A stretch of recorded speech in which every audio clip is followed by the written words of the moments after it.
All right, we are on air.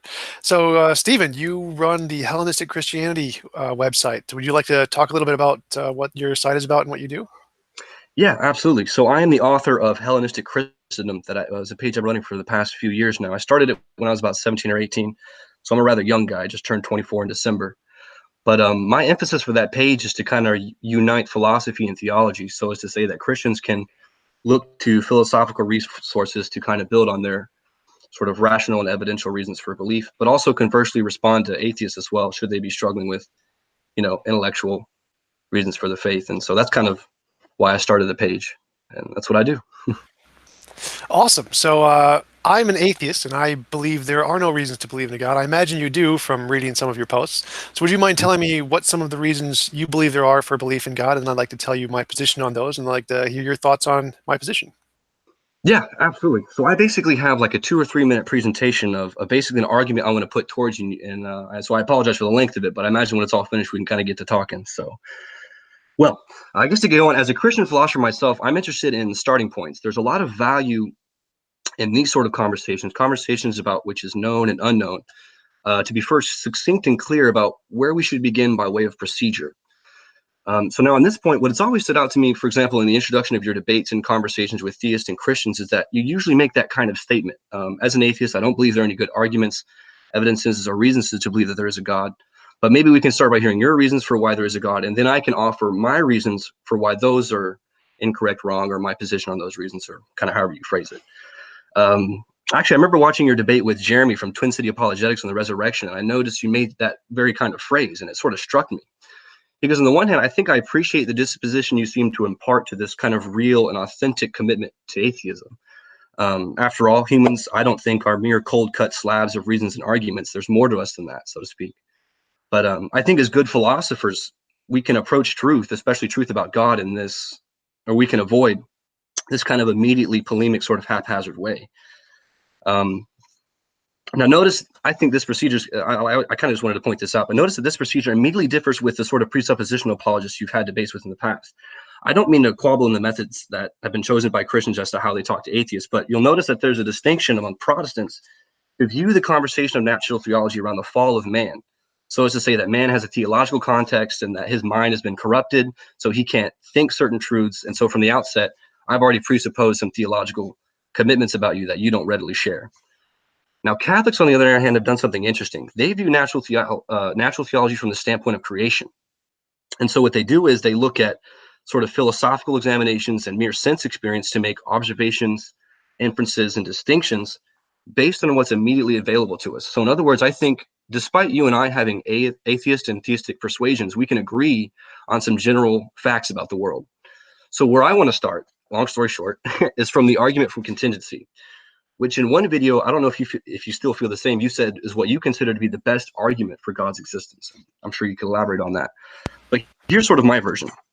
I like to rather call the argument from contingency because I'm going to be looking to Thomas Aquinas' formulation of the argument. And under this argument, we're only told to consider this premise: nothing is known, but things are knowable. Now, to me, this merely seems like an agnostic position to hold. It seems kind of, on the face of it, kind of contradictory, but it's only saying that we're not assuming anything particular, other than the premise that some things are knowable, that being is accessible to us, that we, as rational beings, can in some way relate to reality. Now, the significance of that point is that we're not necessarily concerned with whether or not there is a prime mover or first cause or any of these usual designations. We're also not concerned with this usual temptation to debate with whether or not the world began. In other words, there was a time when the world didn't exist. Because I think you and I can stop right there and say, well, if we say that the universe began to exist from quite literally nothing, then we've already begged the question in favor of God's existence. Because whatever comes into existence quite literally from nothing requires a cause. Now, the proper understanding of cause here is meant to mean ex nihilation, or the creation of something from nothing. It's different from annihilation, right, where something goes from something to nothing. Man, lost my microphone here.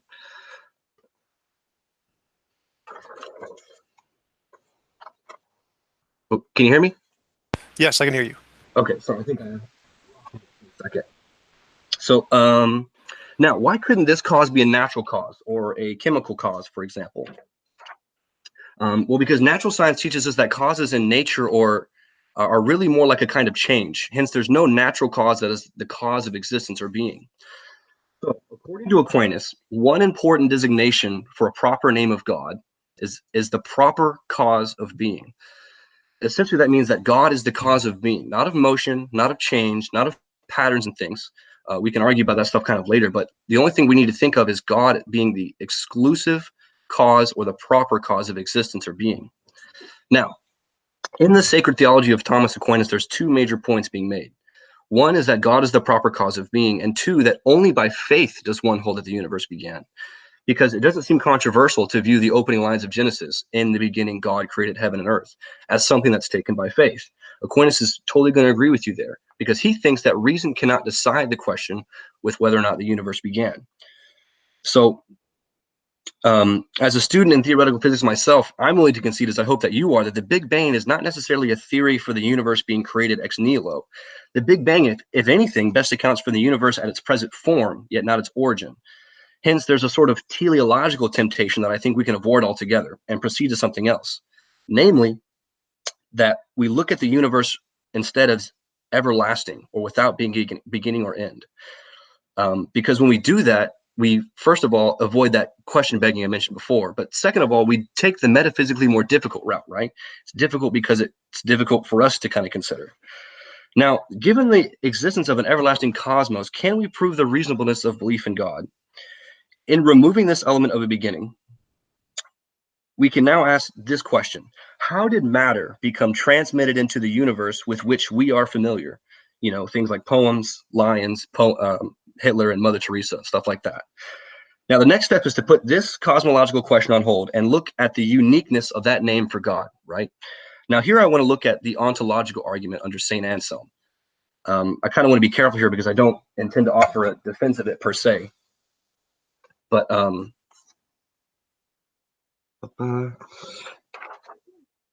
that Anselm requires us to think of God in one noetic requirement, that God is a being than which none greater could be conceived or thought. That description should be very binding to the mind. The importance of that description is not making an argument for God's existence, but rather that we have a reference point, or that we have an argument for how we ought to think of God.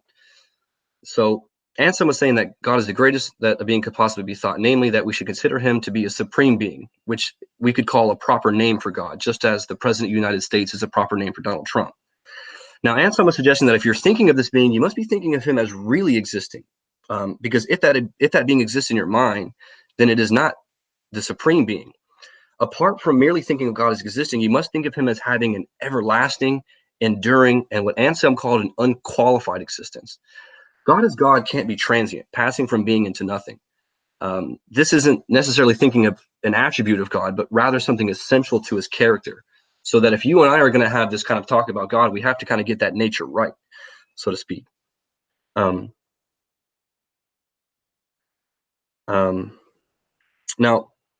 kind of going back to that cosmological question, now that we have that nature clear, is there any being in reality which corresponds to that notion? In other words, maybe what question is there to which there is only one answer, namely God? What question could you or I ask to which there is no other answer to be given? Now, here are some questions to which God is not the answer. Why does the universe have the present shape or form that it does? God may be the answer, but not necessarily. Why do things happen as they do? God may be the answer, but not necessarily. Why do wicked men prosper and why do good men suffer? God may be the answer, but not necessarily. Tom, there is only one question to which no other answer is possible. Why is there something rather than nothing? If the present cosmos exists as it does and is merely possible, then it is capable of being otherwise. However, we know that whatever is capable of being otherwise is also capable of not being at all. If the present cosmos, being capable of what it is otherwise, can also possibly not be at all, then at this very moment, unless something caused its existence in the sense of preventing it from being reduced to nothingness, nothingness would take place. At this very moment, then, an ex nihilo cause is operative. The act of God, then, is that required cause, not in initiating the world to be, but rather in preserving its existence. Now, we have three major points to consider, and I'll finish up here in 30 seconds. God is the proper or exclusive cause of being. 2, there is no way of proving by reason that the universe has a beginning and or end. 3, God annihilates nothing. What do I mean by 3? In our experience of the world, we don't have any real association with things being annihilated. I personally have never seen really anything pass from being into nothingness. Conversely, I've never seen anything come into being from nothingness, because none of us have a real association of that. However, since what is could be not, it needs a cause for its existence. The universe, therefore, needs an agent accounting for its being sustained. This being, according to Aquinas, is what we understand to be God. 2 major things to finish. 1, God is an ex-nihilo operative cause, because this cause is responsible for the continuation of the universe, but it also must be creative, because it brought about the state of affairs that presently exists.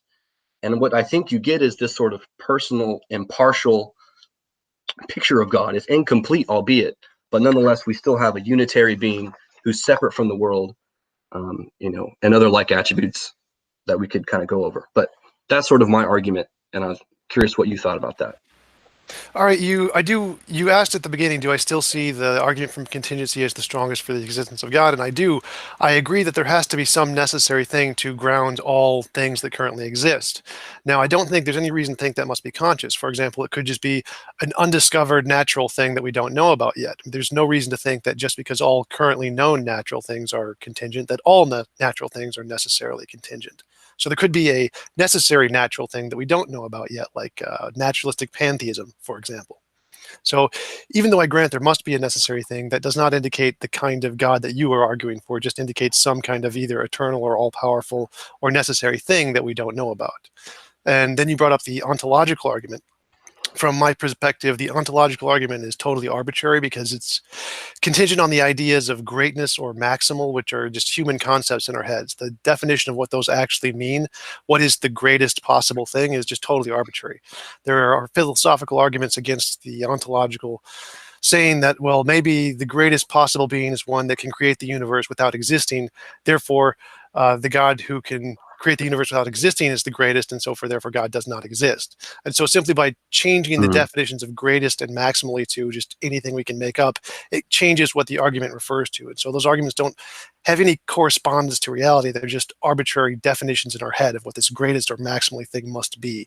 And we can apply them to anything. So I could apply them to pantheism by saying it's not the greatest possible being, it's really the greatest possible universe, or the greatest possible undiscovered law of nature, or the greatest possible spaghetti monster, or whatever. So there's from the ontological argument is purely a linguistic trick from my perspective. It doesn't indicate anything because there's no way to show it correlates to reality. And the contingency argument, I do agree, has to indicate something that's necessary, but there's no reason to think that necessary thing has to be a mind in any sense. Well, that's really interesting. I was kind of interested at first when you had said that you think that maybe you can correct me here, that there is definitely some kind of ground for existence that kind of unifies reality, if you would agree. Yes, absolutely. There has to be something that exists in some necessary sense to ground the existence of everything. So because we know anything exists at all, there has to be some necessary thing behind it. I mean, so it's interesting you say that. So how far does that take you necessarily? Does that arrive at maybe some kind of natural law, a statistical probability that we could look to, or what would that necessary ground look like? No idea. It tells us absolutely nothing about what this is. It just means there has to be some necessary thing. But beyond that, there is absolutely nothing we can say about it.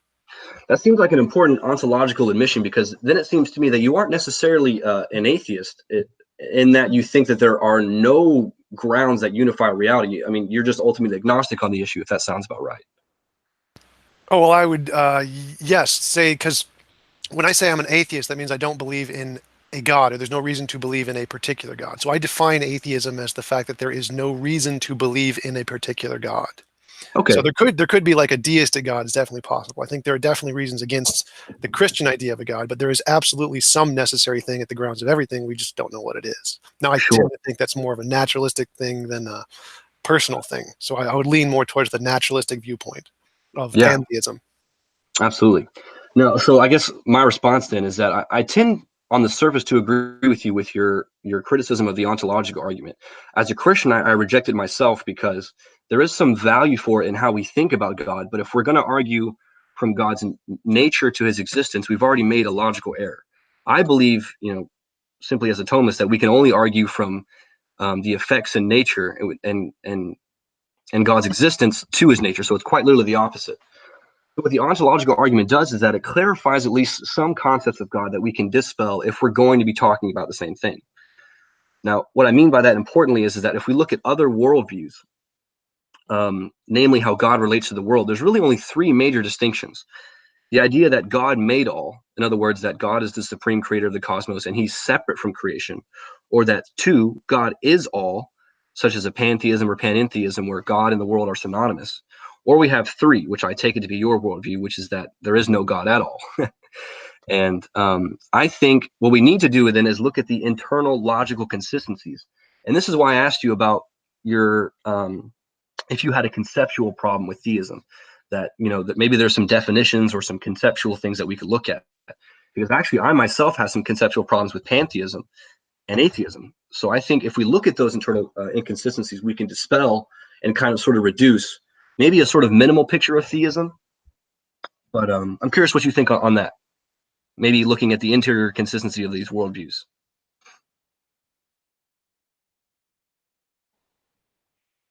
Oh, I think you've gone mute. I can't hear you. Oh yeah, sorry about that. Yeah, so when I'm referring to a God, I mean like a personal being. I would not define pantheism or a natural universe that has no personal attributes as a God. I would just say it's just an eternal necessary thing. When I say God, I'm referring to something that necessarily has some kind of consciousness or personal aspect to it. So I believe there is no such necessary entity that has any kind of consciousness or personal attribute. But I do believe there is a necessary thing which is probably natural in its means, that doesn't have any personhood to it. So if you want to define God as just whatever is necessary, then I would say, yes, I do believe in a God as naturalistic pantheism, most likely. But if you define God as a personal thing, then I say, no, I don't believe in that kind of a God. I got you. Well, I would only criticize, well, actually, I like to talk about kind of conversely, because it's related to that point about the box with the rabbit. I don't know if you remember kind of that illustration you used about the 2-pound rabbit. Yeah. You can probably tell it better than I could, but essentially the idea is that suppose I were to tell you, there's this box that weighs about 2 pounds and there's a rabbit in it. My position, you telling me that it could very well be anything. It could be 2 pounds of feathers, 2 pounds of mints, 2 pounds of chocolates, 2 pounds of whatever. But there's something we can look at by way of response. Well, first of all, typically how the way we know things is by way of testimony and by way of account. Of course, I have no reason to suspect that, I don't know a lot about you, of course, but I have no reason to suspect that you're lying to me or that you're morally, incompetent or anything like that. So I can deduce that maybe you're probably not lying to me. But other than that, maybe we can do some things like look around the box and say, well, are there any holes? Why aren't you letting this rabbit breathe if there is a rabbit in here? Maybe I could shake it around. Does it move? Then it could be asleep or it could be dead. And we can make a bunch of deductions that way. So conversely, we're doing the same thing when we're considering other worldviews about how God relates to the world. Pantheism is a problem for me because, well, there are internal metaphysical consistencies, but it contradicts ultimately the test of experience. Under pantheism, there are no finite realities, no individual realities from which to distinguish from God. I don't know if you're familiar with Martin Buber's I-thou distinction, but the idea that there are ways in which man can relate with the universe. There's the relation of man or I-it, so as to say that there's a kind of impersonal relationship between man and material objects. Then there's this kind of I-thou, which is a sort of vertical relation between man and God. But under pantheism, it's only I. And even then, this I is still illusory. But that's not really how we experience the everyday world. I mean, we consider ourselves to be real, finite realities. And we're able to make distinctions between what is made and what makes, for example. So those are kind of my reasons for why we can dispel this I can't see this word, synonymity between God and the universe, for example. So when I refer to pantheism, I'm not saying, well, just naturalistic universe. So because the word God for me usually has the connotations to mean personal when I hear it, and I don't believe in a personal God. So pantheism is just the natural, eternal, all-powerful, necessary, just universe. So from my perspective, your distinction between I and thou doesn't mean anything to me. It just seems like a conceptual metric. Sure. Like I can say there are unicorns, and your God does not explain unicorns. Like, Yeah. okay, but how does that correspond to reality? So I don't understand how that distinction that you're that you're presenting has any effect on what is metaphysically true about the universe. Sure, absolutely. I mean, I'm willing to concede that you probably wouldn't, again, as you say, find that linguistically viable, so to speak. But my only point was is to kind of dispel that notion that we could look to other examples of who God might be. And I think the ontological argument was just a good reference point for how we ought to understand God, for example. Now, now I think what we're dealing with now is this sort of charge of naturalism and supernaturalism, so to speak. And this is where I think really our worldviews kind of get down to, is that, as I understand it, you interpret the world to be a kind of closed system, correct? That really there is no sort of violations, maybe if you whatever words you want to use, or suspensions of the laws of nature, so that miracles are possible, for example. I'm just curious how you would elaborate on your naturalism if you are a naturalist. Right. I would say that everything in the universe is natural and is caused by nature. Mm-hmm. Miracles are possible if there is a God. I don't see any problem with that. I don't think miracles are impossible, but I just don't Mm-hmm. think they occur Why is that? because I don't think there's a God to enact them. I don't. Well, the thing is, I don't think they necessarily don't have to be conversal, so to speak, right? Because I think any evidence of miracles would have to be some sort of religiously significant event. But I think if we're looking at the possibility of miracles, I'm glad you at least concede to the possibility of them, and that you haven't been sort of caught by the snare of naturalism, so to speak. But under your worldview, there are no miracles, because I think what you're doing is you're synonymously saying that miracles such as, you know, men rising from the dead or men being born to virgins, for example, are synonymous to what you would say are unicorns, or, you know, sort of fantastic claims of fairy tales or whatever. Would you say that they're similar? Yeah, I'd say that they're imaginary, just things that people made up in their head. I definitely think that things can happen that we don't explain yet, but they could just be caused by unknown natural causes. There's no reason to conclude it was, in fact, a miracle and not just an unknown natural event. Yeah, but now I think what you're doing is you're kind of bearing a sort of an epistemological sort of burden when you make those kind of claims, because if you're going to say that only natural events have natural causes, I'm just curious what room you leave for these sort of unusual and rare events, because there are really two kinds of miracles, right? The first case, or the first kinds of miracles, are sort of like turning water into wine and doing these sort of fantastic things where quite literally in our everyday experiences we don't suspect that these things would happen. But then there's sort of these second rate or contingent miracles where you know, one Christian philosopher gave the example of an apartment building that has 80 people in it, and it was hit by an asteroid at some time in the afternoon, but for whatever miraculous reason, all 80 people were out of the building. There's a kind of dispute in how we can kind of subscribe probability to those unusual events, but we can't prescribe this degree of impossibility that you're speaking of, because I don't think necessarily our epistemological situation allows for that, so to speak. Right. I wouldn't call that miraculous. All of that is reasonable to believe, that there is an asteroid, there are buildings, there are people, all of that's perfectly fine. I don't see that as miraculous. So from my perspective, like if I told you I saw a dog, that would be reasonable to believe because dogs have an implicit empirical basis. Even though I haven't presented any empirical evidence of this dog, there's lots of empirical evidence of dogs in general, like their taxonomy, their phylogeny, their genetic makeup, chemical composition. We have lots of scientific evidence of dogs. So it's reasonable to believe I saw a dog. But it's not reasonable to believe I saw a unicorn because it doesn't have any of that implicit empirical basis. So I consider miracles to be on the same thing. It's only reasonable to believe testimony if that testimony is of something that has an implicit empirical basis. And miracles, magic, mythical creatures, the paranormal, the supernatural, the UFOs don't have an implicit empirical basis, so they're not reasonable to believe based on testimony. And we need to provide empirical evidence of like novel testable predictions that these explanations can make before they would be reasonable to believe.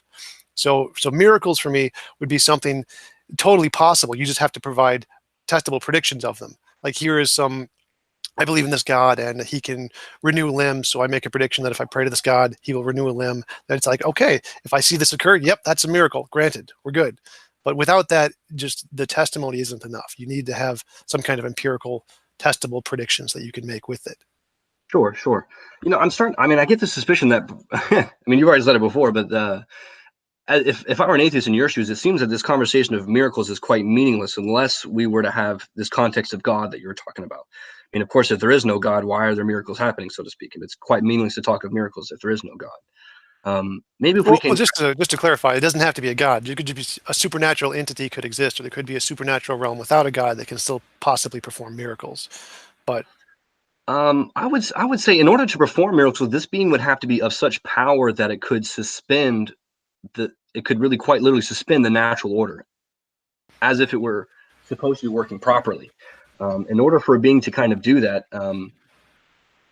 again, I think we have to clarify on this kind of concept of God that we're talking about. Um, well, I think miracles are definitely possible by a non-all-powerful being. Like that could just be another realm, another dimension of reality that's supernatural. You could have like maybe just like an angel or something, and the angel could have the power to regrow a limb. You don't need an all-powerful being to do that. Interesting.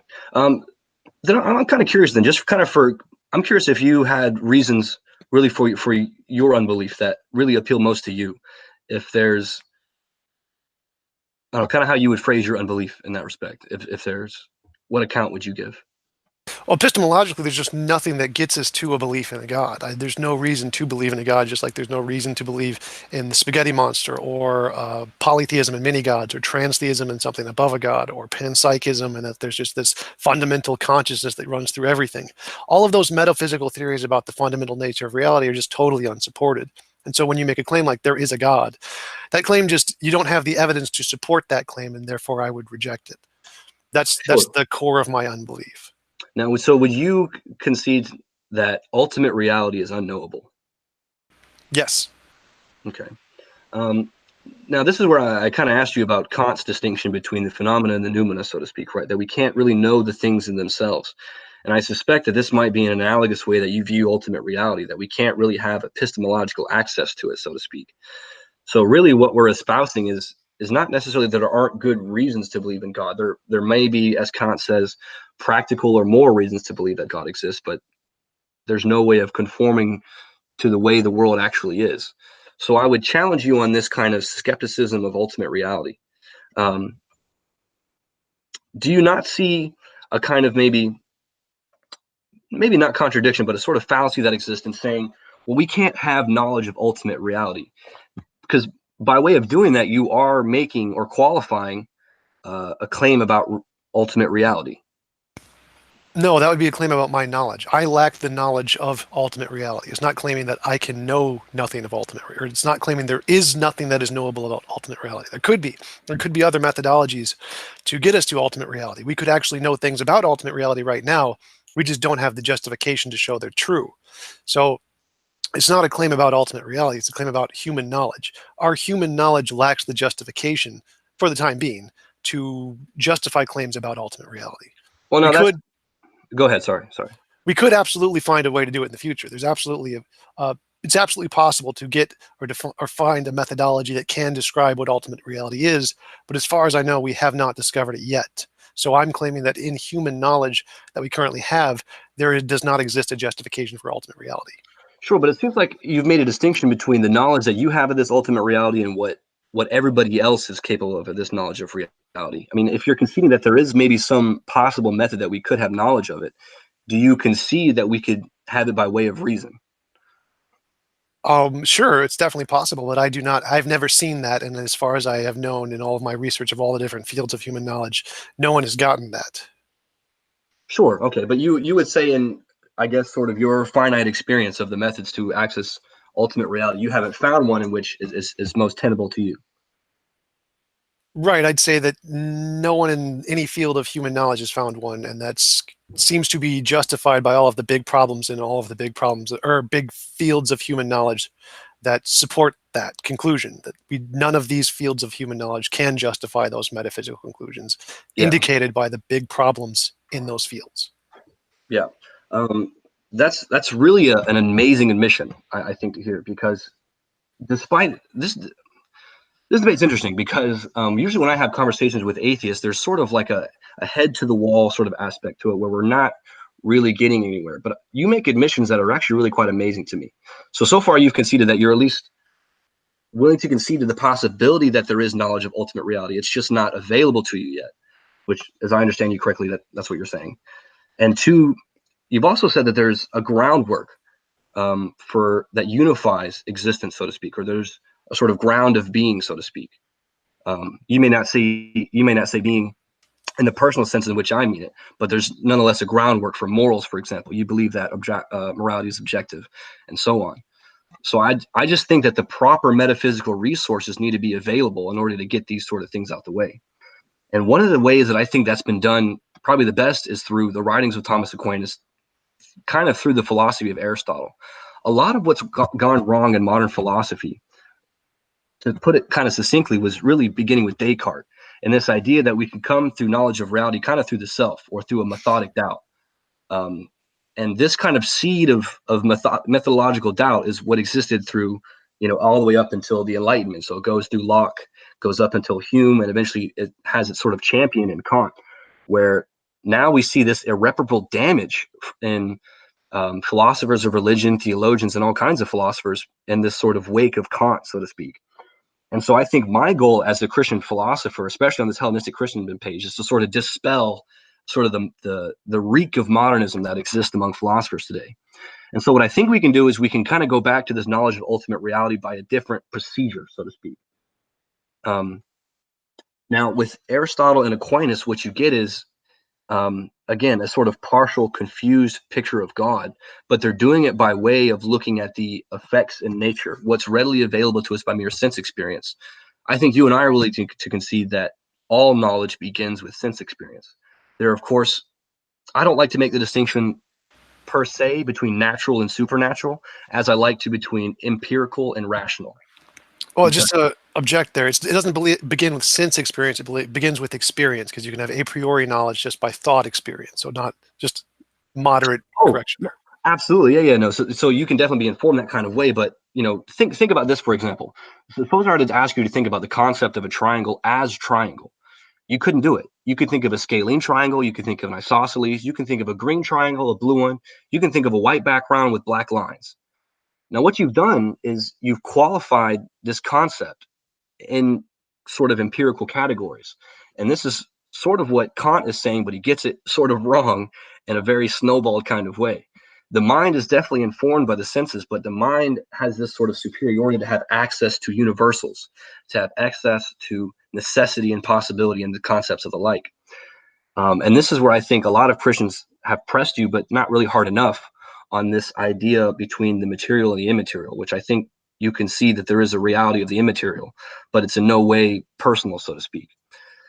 So when I think we're going to look at observations in nature, we have to look at what's readily available to us and kind of work our way outward, so to speak. That procedure does a lot of things. It gives us a sort of epistemological optimism where we don't have to start with a kind of skepticism. We can know things about our nature and nature generally. In other words, this difference between existence and essence, that it's not a thing's essence to exist, that this distinction always exists in things in nature, but that there is a being by which that distinction does not exist. There is a being by whose essence and whose existence is the very same. And I think that the reason for... Just to interrupt a little bit. So first thing, I would not grant that there is necessarily an immaterial. I grant that our minds exist, but I don't say what they are. They could be a product of just pure physical material things that we don't understand yet. They aren't necessarily immaterial in any sense. But I'm still not quite following your logic here. You said that there is some methodology we can use to gain knowledge of these universal truths, but I still haven't seen, like, what is that methodology? How do we, what are these truths that we can get to? Because I'm not following your argument. No, I got you. So essentially what I think is that we should look at the arguments in a cumulative case. So there are multiple arguments we can look at. So kind of here in front of me, I have my outlines for the argument from contingency. I have the moral argument and stuff like that. And anyway, what you kind of get from this sort of cumulative picture is a sort of idea of being, or sort of an idea of God. And all these things taken in conjunction sort of give you, as I said before, this general and confused picture of God, albeit I know you don't, of course, adhere to Christianity, but it's not necessarily what's going to save us. But I still concede that it would dispel some assumptions you have about, atheism, naturalism in the world, and so to speak. So, all right. So just question. So if all of those arguments that you have can work equally as well for pantheism as they do for theism, then that would indicate they don't actually indicate a being is there, correct? No, I actually disagree. I think if these arguments are taken in conjunction, they get rid of these suspicions of, like I said, of pantheism. Oh, right. I'm saying if I can show that the arguments that you present don't actually indicate a being and can also equally work for pantheism, that would show they don't indicate a being, correct? If I can show that. I'd be interested to see where that argument goes. So, okay, so I'm just saying that if the arguments don't indicate a being, if I can show they do not indicate a being, and they can potentially be explained by naturalistic pantheism, then would you grant that your arguments don't actually indicate a being because they can work for both? Sure. Yes. All right. So what argument do you think indicates a being and does not work for pantheism?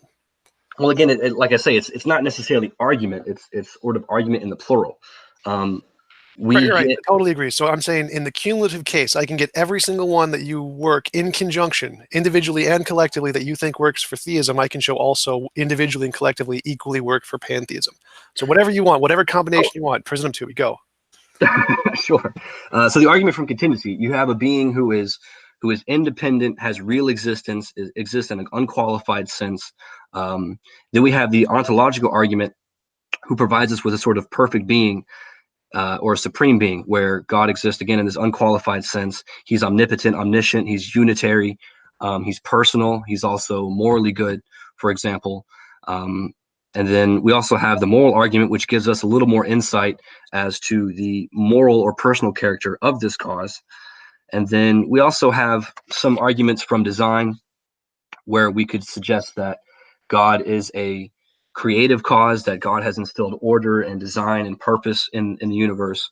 We can also look to not only exterior arguments, but interior arguments as well. So there's arguments from desire, arguments from beauty, arguments from joy, and so to speak, where we get a sort of holistic picture where God is separate from the world, God is independent, he exists in an unqualified sense, he's wholly perfect, not lacking in being, morally perfect, and is a creative operative cause, and a number of other attributes as well. But it's my argument that with that picture just there alone, you already have deism out the way, because it just teaches that God kind of created the universe and left it, so to speak, and isn't necessarily a creative operative cause of the universe. I think that also gets rid of sort of a naturalism, because if these arguments do make proper observations about the world, then we don't have reason to think that the universe is a closed system, so to speak. So that's sort of my position. All right, I'll go through those one at a time. First is the contingency. I grant the contingency, except it can indicate a non-being. There's no necessary for a being to explain the contingency argument. So we can just say necessary universe, no need for a being, so that can be explained by pantheism. Ontological argument is just a category error. It indicates nothing. It's just arbitrary language games. The greatness and maximal have no correlation to reality at all. I can just define the greatest possible universe, change the argument from the greatest possible being to the greatest possible universe, so it indicates pantheism as well as theism. Moral argument, I can say there's an undiscovered law of nature that's intrinsic to the nature of pantheism, grounded in pantheism's nature as opposed to theism's nature. So we can still have morality under pantheism that works for pantheism. The teleological argument, the fine-tuning argument, all of the design features of the universe can be explained by having the laws be interconnected in some unknown way, as argued by Stephen Hawking. So there's some natural law that governs the boundary conditions and makes them all interconnected to make the constants of the universe, or whatever design features you want to indicate, be explainable by natural causes such as pantheism. And desire, beauty, and joy, if you want to argue that those are also some metaphysical property of the universe and not just a biological product of evolution, I can say those are also grounded in undiscovered laws of nature, grounded in pantheism's nature, not as opposed to theism. So every single argument you just presented can also work for pantheism as well as theism. Sure. So I have a problem with each of those, as I'm sure you imagine I would. But my first question is what you say about the argument from contingency. Why do you say that the universe is necessary? No. You had made a claim that something was necessary. Yes, the fact that something exists at all means something necessary must exist to ground it. Okay, but then your view that something necessary isn't personal. There's no reason to think it would be personal. It may be personal, it may not, but there's no reason to think it is personal. Okay, we can come back to that one, and then just kind of to keep moving along. And then you say there's an improper association with the ontological argument, where you say that we could make that argument to mean anything. Correct. I could argue for the greatest universe. I don't particularly agree with that, but then again, I don't necessarily use the ontological argument as an argument for God's existence. I think there's a logical error inherent within the argument. But what we should do is that Well, I'm going a little bit further than that. I'm saying the ontological argument is completely arbitrary. You can say it's the greatest possible island, the greatest possible spaghetti, the greatest possible apple. You can use it in any way you want to indicate anything you want. It's completely arbitrary. It means nothing. You can't use the ontological argument to indicate anything, much less a God. Yes, but Tom, that's if you are using the argument as argument. What I'm saying is that when we consider necessary existence or God, and we look at what that means, that's all the ontological argument has value for. And so, if we're going to say, what do you mean? What do you mean by that? Because when I see it has no value for anything at all, it's like saying the square root of a pork chop. Essentially, the ontological argument that is, it's for me just the square root of a pork chop. So how do you think it indicates this something? I absolutely get that. I mean, it's something I seriously can't really present to atheists because it quite literally is what Alvin Plantinga called word magic. I'm just literally speaking something into existence.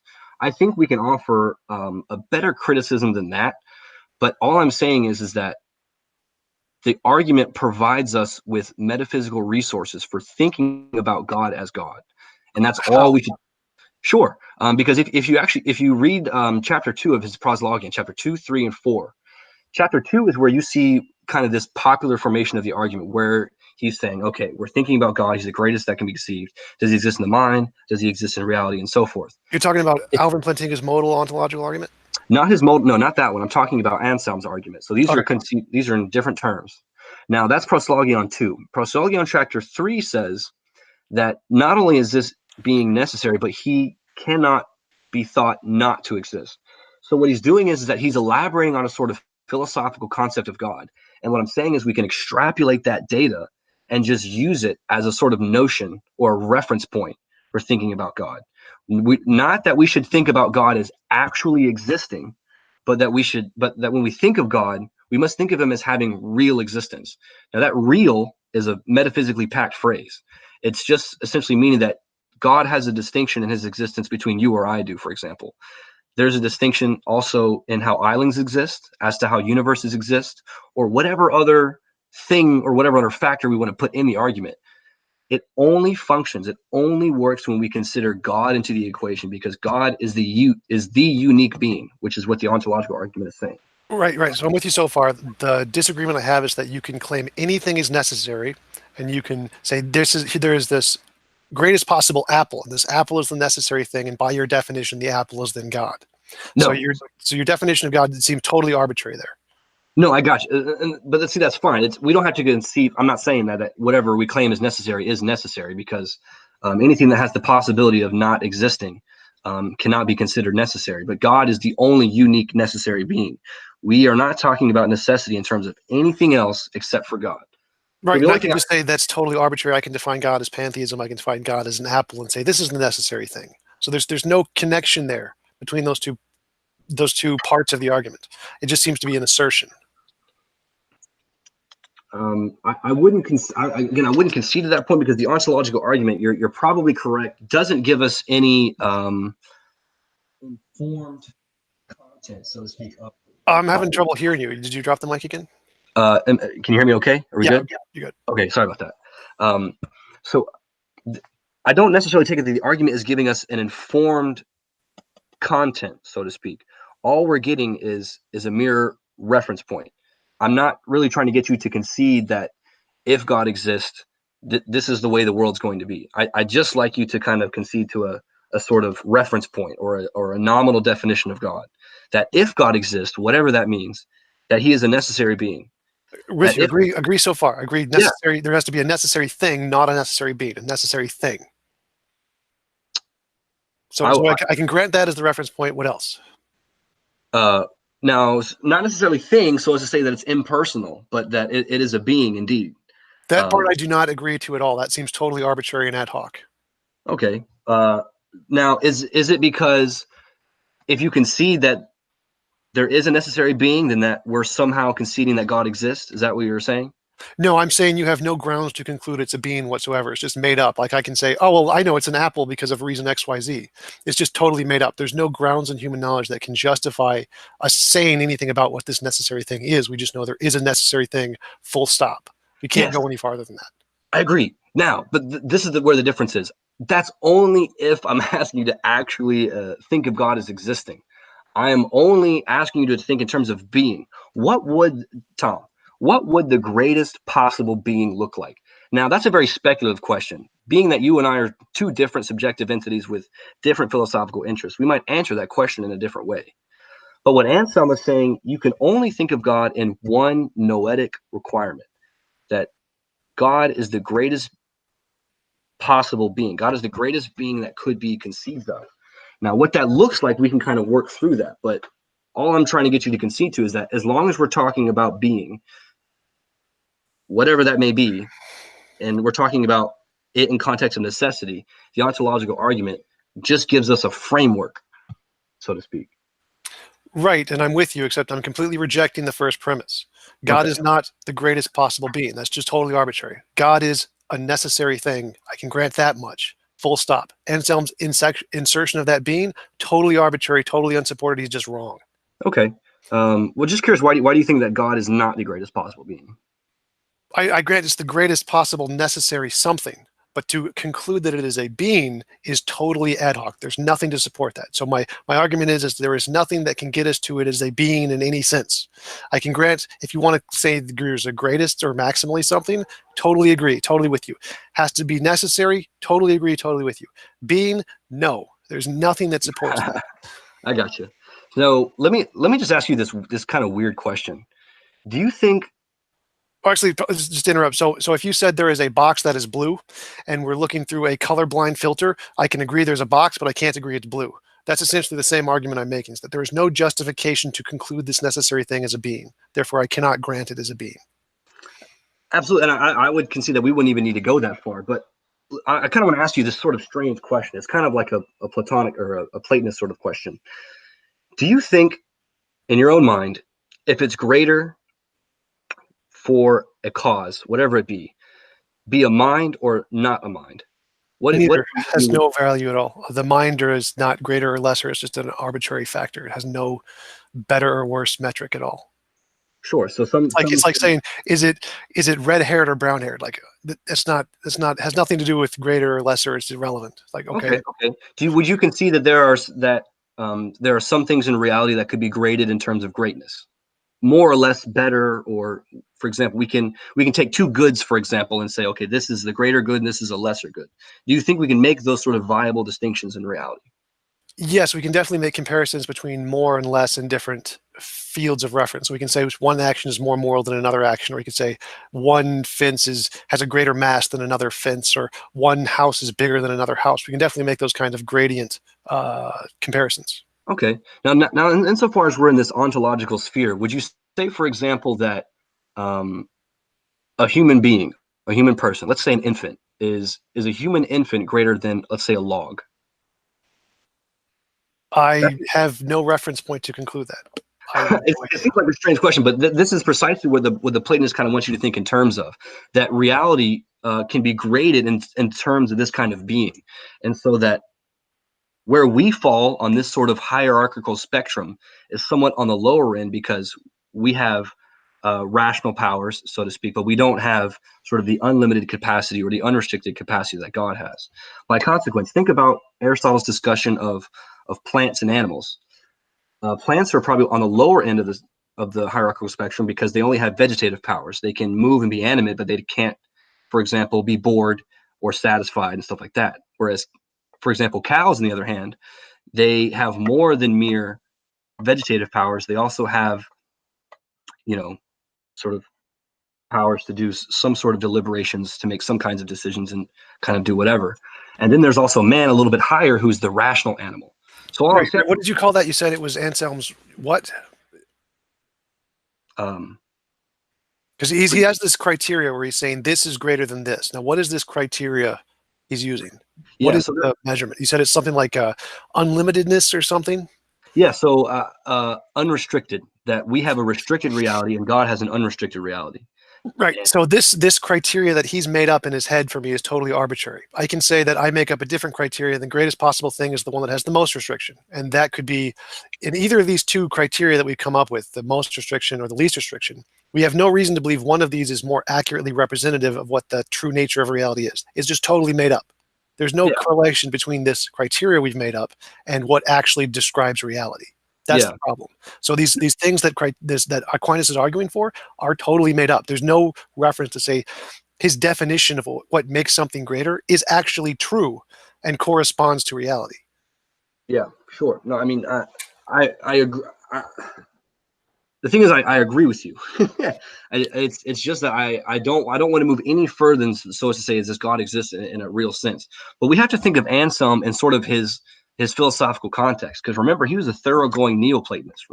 So it's not so much that he's making up these descriptions in his mind; it's that he really views that ideas correspond to a reality that's different than, for example, our own material world. So he's organizing metaphysics in this kind of Platonic way, and that's Right, very right. I agree, but I don't see any reason to believe that he's right. Like, what correlation does this have to reality? Like, I can imagine things differently. Uh, Aristotle can imagine things differently. Kuhn can imagine things differently. Like, what does his imagination or his Platonic sense have any bearing on what reality is really like? Why should we believe anything he's actually saying? absolutely. I only think if we're going to enrich the concept past what then it's requiring. So I feel like we're just kind of repeat myself that I just want to say that it's just a definitional sort of value. But moving on to the your argument from design or argument against design, I guess. Could you repeat your criticism again? The argument from design is that there could just be some undiscovered law of nature that intertwines all of the boundary conditions of the universe, causing it to be the way it is. Sure. And you cited Stephen Hawking in terms of his Yeah, how, he was the one who argued that it's possible that all the boundary conditions are interconnected and they're not arbitrary. yeah. This is where I think my argument from contingency kind of steps in, because I asked you that question: why is there something rather than nothing?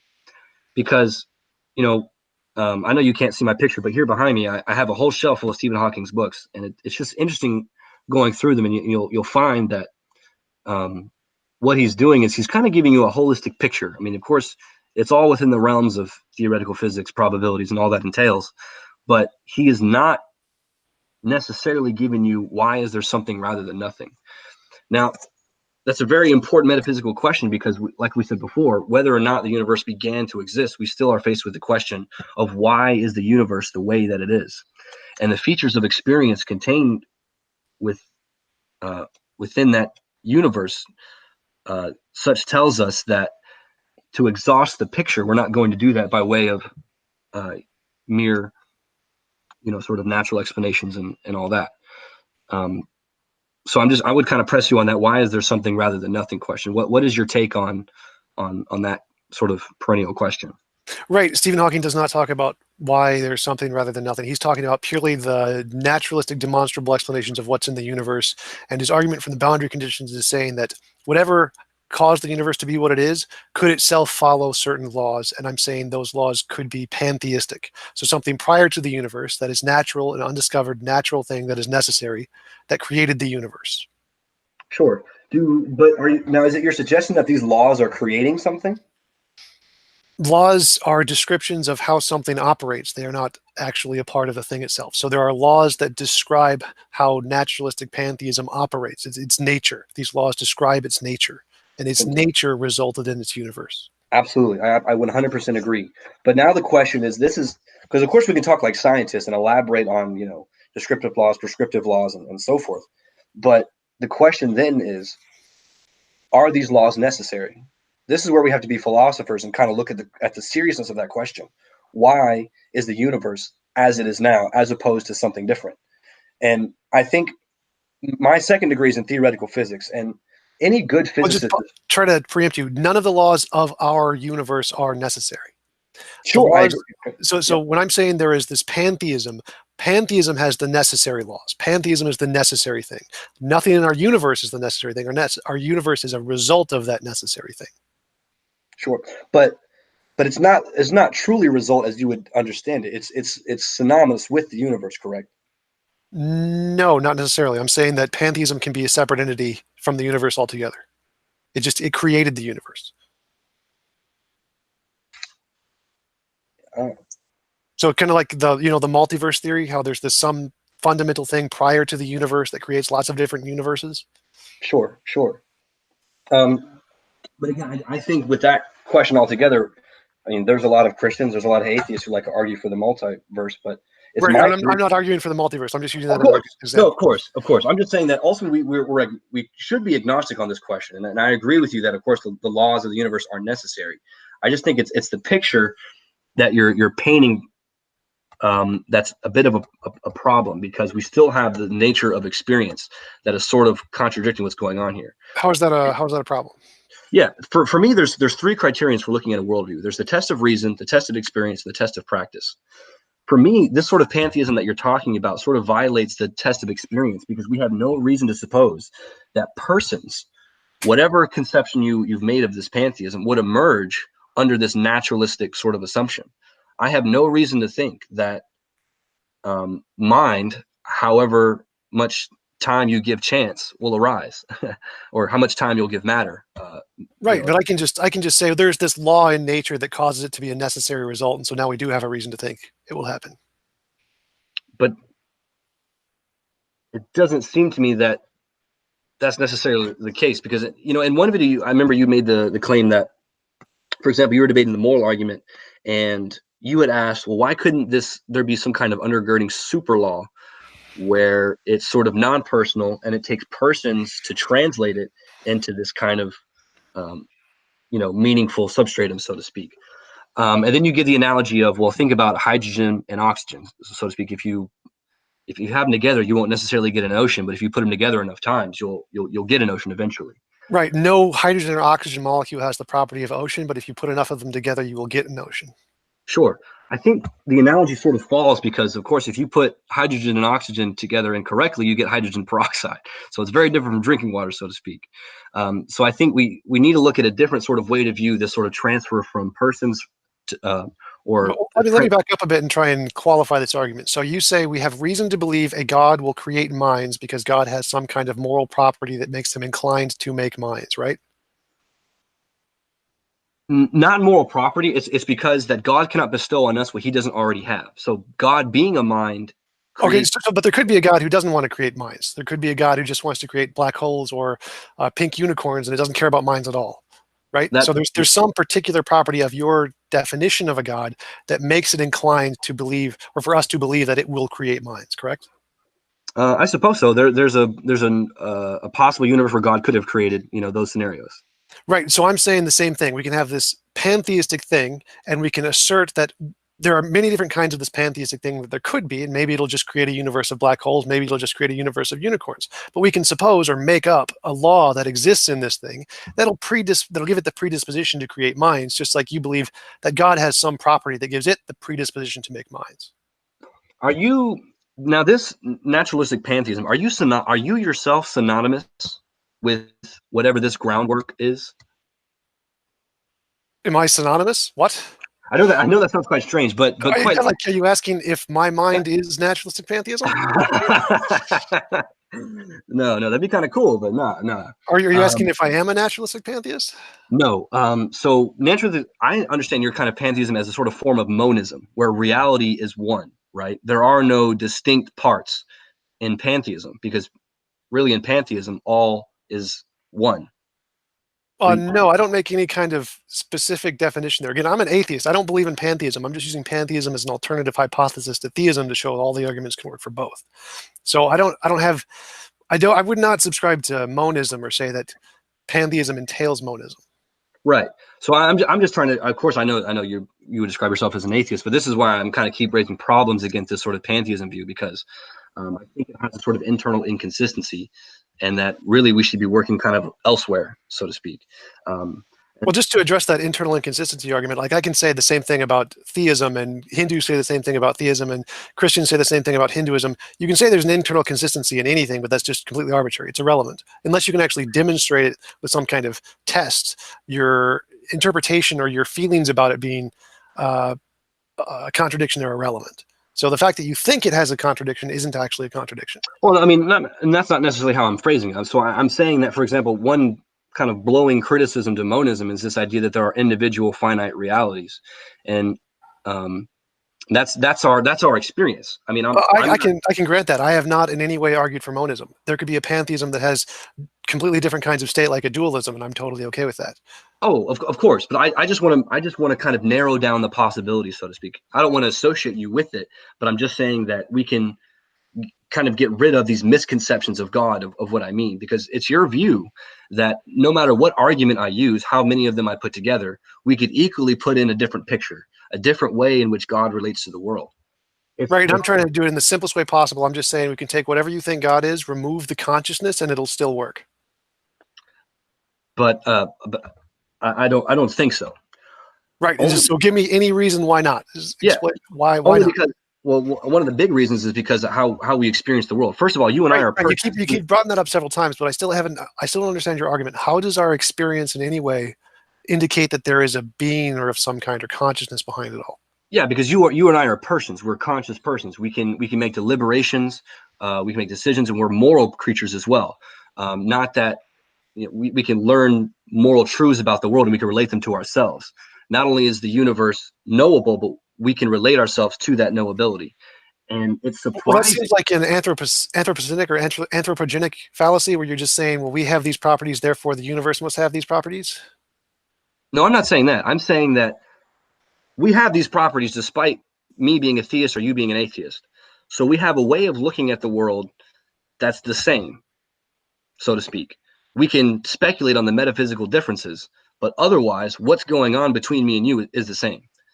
So if you and I really are persons, conscious, moral beings, then this sustaining cause of the universe has to share those properties with us, because that being cannot give us that which it doesn't already have. I'm not following any of that argument. So we both have hands. Does that mean that this creator of the universe also has hands? No, absolutely not. And as a matter of fact, that's why I say we work backwards. So we look at our experience and we can see that if there is the cause of the world, he's not going to be material, for example. So why would mind be any different? Because we can say that mind may just be material, a result of material interactions. So how is saying that this thing has a mind any different from saying it has hands? But we know that minds are not reducibly material. I mean, you are not. You assume that. We haven't proved that they are yet, but that doesn't mean that they're not. Well, I mean, I understand that I said that, but we haven't really addressed arguments for supposing that, for example, a thoroughgoing naturalism is false. I mean, I talked about our knowledge of universals and our knowledge of concepts, that we can't really, that we can participate in these sort of universals and we can share in them meaningfully. For example, you've learned a lot about God and you've learned a lot about good and you've learned a lot about, whatever else. And I've done that as well. And we've come together and we can talk meaningfully. I mean, we're not having to, it seems like we are, but we're not having to constantly define ourselves and trying to understand each other. We can actually come together on a lot of similar premises about the world. So right, and I agree with you, but I can say that can all be a secondary result of some natural laws, just like how we can see galaxies form, but galaxies aren't necessary. So minds can understand things, minds don't need to be necessary to do that, just like galaxies can form and interact, but they don't need to be necessary to do that. Sure. And this is where I'm kind of pressing you, is that I don't know, I can't seem to think as to how persons would arise from non-persons. So let's say... Are you familiar with an argument from incredulity? I suppose not, but go ahead. It's, I can't imagine how it happened, therefore it can't happen. So how does that relate to my argument? Because it seems like you said you can't imagine how persons can arise. But that doesn't mean they can't. It doesn't mean it can't happen. It could definitely happen by natural causes. Of course. Well, I mean, my reasons for that, of course, are not. I mean, that was just more of a, a verbal admission. It wasn't so much as to say that my imagination is the result of my supernaturalism, so to speak. So you say you have reasons for believing that humans can't occur by natural processes. I mean, yes, but conversely, this is why. I mean, I'd kind of like to hear from you. Why is you think that this ground of being, or sorry, not even being, this groundwork, whatever it is, laws, some sort of necessity that exists prior to the universe, if it is not personable, how did it bring about? Why did it bring about? More of an important question. The states of affairs that we see now, or the universe in its present form. Well, there are infinitely many ways for me to explain that. I can just make up different combinations of laws that can result in what we see today. So there's not really an issue there. Do I know which particular one? Absolutely not. But there are infinitely many ways to explain that. I mean, I disagree with you because we can say that there's so many, but can you at least give me one reason to think that persons arrive from non-persons? Right. I can That's say the laws of physics are determined by this super law that describes the nature of pantheism, and those laws of physics resulted in the chemical interactions and the physical interactions that we have in this universe, which led to the chemical interactions and physical interactions in brains, which led to persons. yes, but now there's this curious issue of you've understood that. You're a mind that has extrapolated that data about the universe, and it's rational, and we can talk about it and we can agree about it. Right, and that can all just be a product of those physical interactions. So But those aren't necessary things. Those are just results of the physical interactions themselves. Understanding, rationality, all just results of the physical interactions. and this is where I think it's kind of a pressing issue because it would be surprising if that's the case, if naturalism in that sort of way were true, because persons do not arise out of non-persons. I mean, that's not just me trying to, you know, I believe I that's guess called a composition division fallacy. That would go back to my argument of saying, like, oceans do not rise out of non-oceans, but actually oceans come from hydrogen and oxygen molecules. They don't come from other oceans. So we can say that things like persons may arise from things that are non-persons, just like oceans arise from things that are non-oceans. is there anything in our experience that suggests that persons do arise from non-persons? Pretty much all of natural science, yes. How is that? Natural physical processes? No, I mean, but I'm saying, how do persons? I mean, because you're thinking of probably like a kind of succession, because we can account for why things exist by some sort of prior cause. I guess probably the idea here. But how do we have this sort of complexity and multiplicity of persons amidst this sort of naturalistic explanation? Well, Natural. I Sorry, would go say ahead. it's the same thing, the same explanation. The reason we have such complexity in persons is the same reason there's as much complexity in galaxies or complexity in atoms or complexity in anything. It's just physical laws and physical interactions. I don't see any problem with that to suppose it would come from a person. Okay. Okay. Sure.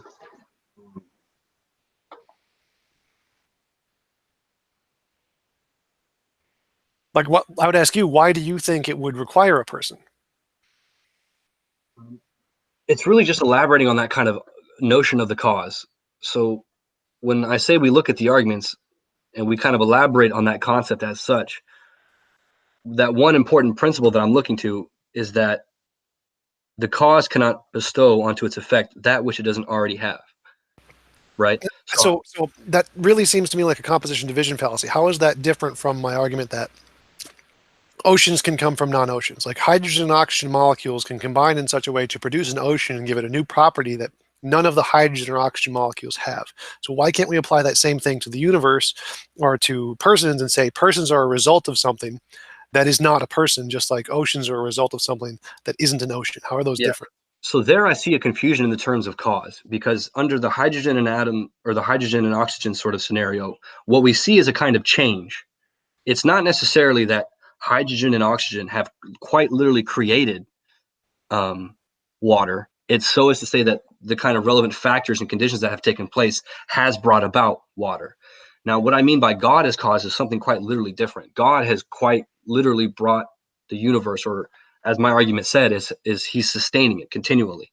Right, right. I understand your argument, but I'm saying, why do you assume that? Why don't you assume that persons can be a result of combining things, just like oceans can be a result of combining things? Why do you think that this personality thing is intrinsic to the necessary thing? I mean, it's I just consider it a basic principle of experience, that which a cause cannot give, that which it doesn't already have. I mean, that where I don't. So suppose if you're really causing something. I mean, Well, no, where, I'm granting that. I'm granting that. So I'm saying that there could be a necessary cause that is just made of like supposedly matter or something, and it imbues more matter. It just creates things with more matter. And we could just be more matter, just different combinations of matter. So we only are the same as the fundamental necessary thing because we're matter and it's matter, and it didn't give us anything special there. We're just a different combination of matter. But mm, like the necessary thing isn't a galaxy because galaxies are contingent. They are interactions with matter, but they are not themselves just pure matter, essence of matter. So we can say that persons are like a universe, just a contingent kind of interaction between matter after the matter is created. But it's still matter. So it still can stem from a necessary cause that is itself matter. And so do you Are you think that, following my argument there? yes, I am. So then, to kind of press you again, why do you think that persons kind of in a bottom up sort of way are matter, Yes. and that there is no sort of, shall we say, rational, or maybe there is a rational aspect to it, but you understand it differently, but there's no immaterial aspect to persons. Right. I don't see any reason to believe we have a soul of any kind. Okay, not even so much a. I mean, Well, that's just a name to give it so that we have something to talk about. Yeah, of course. That's exactly what I was going to say. Just it may be convenient to kind of say that, but especially as a mind. But I'm coming from the popular argument that you are not your body. Your brain is, or your mind is separable from you. So to speak, that if we were to exhaust all of your parts, we find that your mind is not necessarily a part of you. And do we have any reason to believe that's the case? Any evidence to indicate that? Because as far as I know, the consensus in most natural sciences is that you are your body. No, I mean, absolutely. I mean, as far as natural science is concerned, they're not really. There's no conclusion in natural sciences that's going to get you to the conclusion that the mind is immaterial. What we're going to have to do is to kind of put into place some sort of philosophical principles and examinations, really about ourselves. And this is why I say you're not synonymous with your body, because you're not your mind, or essentially the essence of you, isn't reducible to parts, so to speak, and that which is only a kind of part of you is able to be reduced. How so? I don't follow your reasoning. That seems like an assumption. Why do you assume that your mind is not reducible to parts? Yeah, because you're this sort of personal aspect of you, it doesn't exist, so to speak, as like a limb or as a hand that you have. This sort of essential part of you isn't reducible by the material. And one of the reasons for this that I've mentioned before is kind of like our association with universals. I think there's a significance there that's not really addressed by naturalism. And why is it that universals are meaningful under naturalism? Well, that's because there must be some sort of mind to sort of grasp and participate in these ideas and to be able to make them intelligible. It seems to be that you're arguing that we are capable of imagining something, therefore our imaginations can't necessarily be physical. Not that we're imagining something, but that we're able to participate in something. So what do you mean by that? What do you mean by participate? Yeah, sure. So before I made that comment where you've studied a lot of concepts about God, the soul, and whatever else you want to say, and I've done the kind of the same, and we're able to come together and sort of, as I say, participate in these ideas under basically the same understanding. I mean, we're not talking as if what we're saying is totally meaningless, but we are able to participate in our rational nature.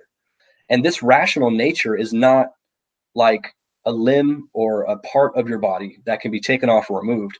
It can be severely damaged, for example. I mean, we know that in some cases where people experience heavy blows to the head, that changes, their capacity for knowledge or, whatever else.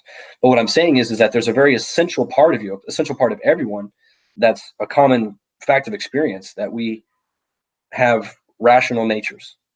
And this is why I think universals are important, like ideas, concepts, and so on.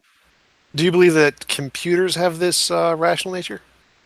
No, not in the same way that humans do. And this is why I think that But really computers can interact in the same way. They can talk to each other and be meaningful, have meaningful conversations about the same language and know the same things. And they can talk in terms of math and universals, but they don't actually know anything. No, but notice what humans can do. I mean, aside from the conversation of knowledge, humans can be wise.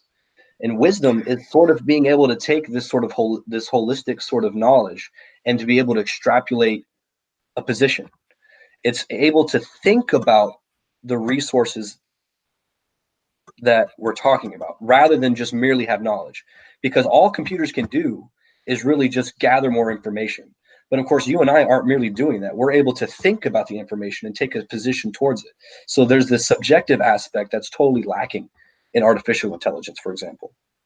Right, they're not conscious yet, but they can still do all of the information-related things we can do. Like have you seen Watson, the IBM computer that can play Jeopardy? No, I haven't. It's quite a fascinating artificial intelligence, and it takes any Jeopardy problem, like playing Jeopardy just like a human does. All it does is hear the question, and it can take the question and answer it better than any other human in the world. It defeated the world champions. So anything that we can do to process information, computers can also do. The only thing they can't do is they don't have conscious reflection yet, which they probably will in the next 50 years.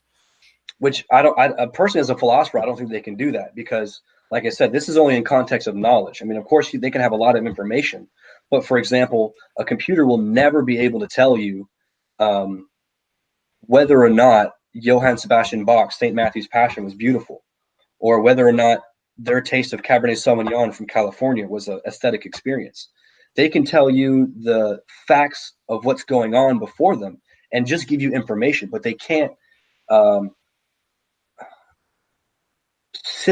unify that knowledge and So take a position. I see beauty and joy as just interactions in the brain. We get a positive interaction that sends us a shot of dopamine, and we think it's beautiful because of the dopamine. So I don't think it's necessarily anything about the fundamental nature of universals. So I think we can actually get computers to say that. We just give them a shot of dopamine or something, an electrical equivalent. Well, let me ask you this question. Do you think these computers will ever get bored? If we create a programming language that can incorporate that idea, yes, it's possible. Okay. Do you think they'll be satisfied? They'll experience joy and they'll feel it and experience these other kind of converse emotions, or how you want to describe them? Absolutely. We can incorporate those as programming aspects. Totally possible. Okay. Would you agree that we can impart those things to them because we have those? No, we can impart those to them because they're mechanical processes, and we can replicate the mechanical processes. I see. So these concepts like beauty and joy and goodness are mere, I guess, chemical processes or natural processes that occur within the brain. Correct. As far as I can tell, based on all the neurological evidence and damaging the brain and stopping them with physical forces and electrical signals in the brain, it does seem pretty decisively they are, in fact, physical processes in the brain. Okay, sure. So just kind of a head minor. I'm going to head to work here in a little bit, but I just have a few more questions that I'm curious about. About this kind of makes me think about the argument desire. Do you suppose that the fact that we thirst for water gives us reason to believe that water exists? Depends in what sense you mean. It exists in an empirical, apparent way. It does not necessarily exist in a metaphysical way. We desire something which causes us to act in some way which will benefit our survival. Now, whether or not that desire corresponds to reality or not is not determined. Yeah, sure. But you would, maybe not in that sort of strict empirical way, but you would say that because we have the thirst for it, just water exists. So there's something out there that could satisfy that thirst, for example. Right. I'd say that our desires are a result of some force causing us to act in a certain way. The desires are there to cause us to act in a certain way. Sure. I mean, so maybe in the same converse way that the fact that we feel hungry, that means that there's food, or, I mean, it may not be available for us to eat, but of course, in order to satisfy that desire, we would do so by drinking, by eating, and doing a number of things, for example, as to what our desires do.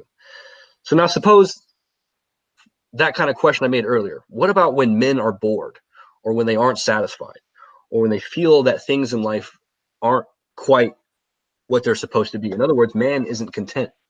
So that there is some sort of desire that corresponds to that sort of contentment, or some sort of satisfaction that corresponds to that desire. What about it? Well, I'm just curious. What do you think on that point? So let's say somebody who's discontent, somebody who kind of wants more out of life. This kind of argument desire that I'm talking about. So as to say that because we have the desire for something, that therefore there exists some satisfaction which that corresponds. Right. I'd say that's an evolutionary process, just like hunger. It's causing us to act in a certain way to pursue the shot of dopamine so that we can go hunt for more food, or go get more relationships, or achieve or discover. All those things are just pure physical, naturalistic processes. They don't correspond to any kind of metaphysical purpose. Sure. So boredom and satisfaction are kind of on this spectrum of evolutionary. Yes. However you want to say. Okay. Very cool. Okay. I mean, I think that's really all the questions I had. I mean, I had to go ahead and start getting ready to work, but unless there's anything else you wanted to say, any closing thoughts? I mean. Well, yeah, it was an interesting conversation. I still haven't heard any reasons, as far as I can tell, that would indicate theism over pantheism. So for the next conversation, I'd like for you to, if you're willing to go through to try and clarify that a bit more, to make it easier for me to understand what exactly it is that you're arguing that can get us to that there is some kind of necessary being as opposed to just a necessary pantheism. Absolutely. I think with, actually with the notes that I've gathered to kind of have this conversation, it was centered around those three areas of like miracles, the concept of God, and kind of that Kant's distinction. I think next time I didn't press you as much as I should have on that pantheistic question. So yeah, for sure. If we get together next time, I'd love to kind of revisit some of the things that people didn't, I think I'd agree with you. I didn't adequately press them enough. So for sure. Absolutely. I really enjoyed our conversation. Thanks for coming on. I hope to talk to you again soon.